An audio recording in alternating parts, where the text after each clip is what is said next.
लोक, ते सगळे माझे मित्र आणि मैत्रिणी. मला आता त्यांनी सांगितल्यानंतर फार अभिमान वाटला की कसं असतंय की आपल्या नवऱ्याला आपल्याविषयी एखाद्या गोष्टीचा अभिमान असणं ही फार मोठी गोष्ट असते. मला पण फार काय बोलता येत नाही. मी बालनाट्य स्पर्धा वगैरे, माझे वडील झेडपीचे शिक्षक होते, त्यांच्या शाळेमध्ये बालनाट्य स्पर्धा वगैरे बसवत होते. त्या स्पर्धेमध्ये मी स्वतः बालनाट्य लिखाण, दिग्दर्शन सगळं करत असल्यामुळं मला स्टेजवरती जाण्याचा योग मिळाला आणि त्यातून मोडकं तोडकं 4 शब्द बोलायला मी शिकले आणि तेच कुठंतरी गेल्यानंतर 4 शब्द बोलत असते. पण त्यांच्यासाठी ती फार मोठी गोष्ट आहे की माझी बायको स्टेजवर जाऊन 4 शब्द बोलते. कसं असतंय की असा हे पाठिंबा देणारा व्यक्ती मिळणं म्हणजे खूप मोठी गोष्ट आहे. मला लग्नाच्या अगोदर माझ्या वडिलांचा पाठिंबा मिळाला, लग्नानंतर माझ्या मिस्टरांचा मला पाठिंबा मिळाला. मी जी कुठलीही गोष्ट केली त्या प्रत्येक गोष्टीला मला त्यांनी सतत सातत्यानं म्हणेल तिकडं म्हणेल तशा पद्धतीनं पाठिंबा दिला आणि त्याच्यामुळे आज जे काय आहे ते मी थोडंफार हे करू शकलेलं आहे. मी एक छोटीशी ब्युटिशियन आहे, फार मोठा काही व्यवसाय नाही आहे, पण शून्यातून उभा केलेला व्यवसाय. एक 7,000 रुपयांपासून मी माझ्या व्यवसायाचं स्टार्टअप केलेलं आणि आज साधारण एक 12 ते 12.5 लाखाचं माझं भांडवल आता सध्या आहे.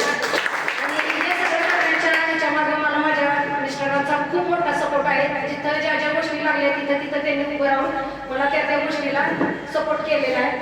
तर हा व्यवसाय शिकण्यासाठी थोडंसं एक छोटासा तो एवढा एक हे आहे तोच तेवढा सांगणार आहे. आम्ही काय झालं होतं, माझे मिस्टर पशुखाद्याच्या विक्रीचं काम करतात, तर त्यांच्या माध्यमातून मी कोल्हापूरला राहायला गेलो होतो आम्ही बिद्रीमध्ये. तर तिथं एक पाठीमा खालच्या बाजूला नीता म्हणून एक लेडीज होते, तर त्यांचं ब्युटी पार्लर होतं आणि माझ्या बहिणीचं लग्न ठरलेलं म्हणून लग्नासाठी मी तिच्या घरी गेले होते हेअर कटिंगसाठी.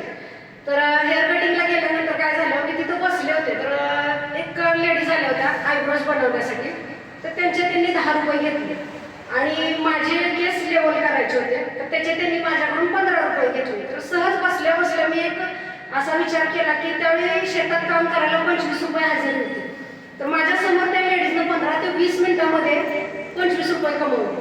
मी ह्या मिस्टरांना आल्यानंतर म्हणलं, अहो सकाळी 9-10 वाजल्यापासून ऊन वारा पाऊस काहीच नसते आणि तसल्या ह्याच्यात माणसं काम करतात आणि ह्या लेडीजनं 15 ते 20 मिनिटांमध्ये आणि सावलीला 25 रुपये कमवले. हा व्यवसाय चांगला आहे, मला हे शिकायचं आहे. तर आम्ही आहे मराठी आणि मी व्यवसाय टाकला त्याला झाले आता 17-18 वर्ष. 18 वर्षापूर्वी पार्लर आणि ते मराठीच्या माणसानं ओपन करणं म्हणजे फार मोठी गोष्ट आहे. हे मला म्हणाले की तुला शिकायचे, पण उद्या जर समाजामध्ये गेल्यानंतर जर तुला कोण म्हणलं की बाबा मराठीची मुलगी आहे, वडील शिक्षक, सासरे पुढारे, म्हणजे माझे सासरे विक्रमसिंह पाटणकरांचा उजवा हात म्हणून तारडे खोऱ्यात प्रसिद्ध होते. तर म्हणले मग एवढ्या चांगल्या घरातली मुलगी आणि काय करते तर ते हे करते. तर मी त्यांना त्यावेळी एकच शब्द सांगितला होता की कसं आहे की दुसऱ्याच्या दारात जाऊन काम करण्यापेक्षा मी माझ्या घरात तो व्यवसाय टाकणार आणि लोक माझ्याकडे येणार, मी दुसऱ्याच्या घरी जाणार नाही आणि त्यातून मला माझे 2 रुपये मिळतील आणि मला स्वतःला काहीतरी सिद्ध करता येईल ह्याच्यासाठी हा मला व्यवसाय टाकायचा.